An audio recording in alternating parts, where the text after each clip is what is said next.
নমস্কার বন্ধুরা, যেমন কথা দিয়েছিলাম সেরকমই চলে এলাম আপনাদের কাছে আমি রংবাহারি আলুর তরকারি নিয়ে। এই গরমে যখন সবাই নাজেহাল, তখন চলুন কিছু হালকা পাতলা খাওয়া যাক। এই রংবাহারি আলুর তরকারির জন্য প্রথমে নিয়েছি দই, তারপর কিছুটা কুচনো ধনেপাতা, দুটো টমেটো কাটা আর 3টে লঙ্কা। এই সবগুলোকে আমরা একে একে মিক্সার গ্রাইন্ডারের জারে আমরা দিচ্ছি।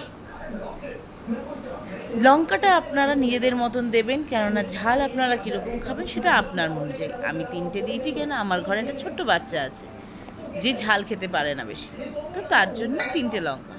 এবার এগুলোকে সব একসাথে নিয়ে আমরা ওটাকে পেস্ট করে নেব, একটা মিহি পেস্ট করব।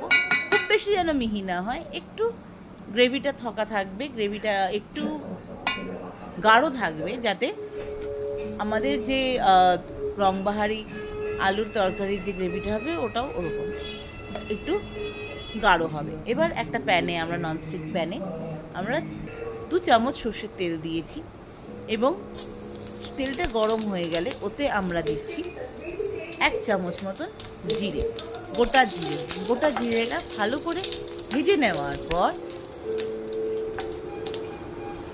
কিছু 30 সেকেন্ড মতন আমরা ভাজবো। তারপরে ওর মধ্যে আমরা দিয়ে দেব কিছুটা কারি পাতার ফ্লেভারটা না সবসময় ভালো লাগে, আর কারি পাতা শরীর স্বাস্থ্যের জন্যও খুব ভালো।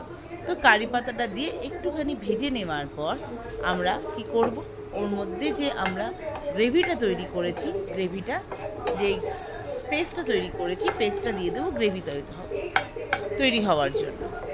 এবং এর সাথে এর মধ্যে কিছু আমরা স্বাদ মতন নুনও দিয়ে দেব।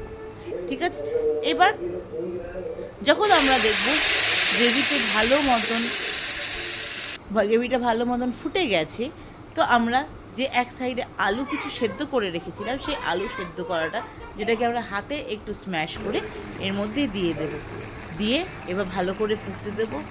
নামানোর আগে ঠিক কিছুটা কুচনো ধনেপাতা ওপর দিয়ে ছড়িয়ে দিলে আমাদের তৈরি হয়ে যাবে রংবাহারি আলুর তরকারি, যেটা আপনি রুটি, লুচি বা যে কোনো কিছু দিয়ে খুব ভালোভাবে খেতে পারেন।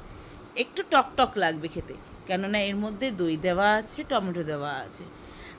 আপনারা যদি টকটাকে একটু ব্যালেন্স করতে চান, তো ওর মধ্যে একটু চিনি দিতে পারেন। কিন্তু আমরা যারা একটু ডায়াবেটিক আছি, যারা সুগারের পেশেন্ট, আমরা চিনি খাই না, তো এই টক খাবারটাও খেতে খারাপ লাগে না। আর টক খেলে বলা হয় গরমকালে খুব আরাম পাওয়া যায়, শরীরটা ভালো থাকে। শরীরের জন্য এই গরমে টক খাওয়াটা খুব ভালো।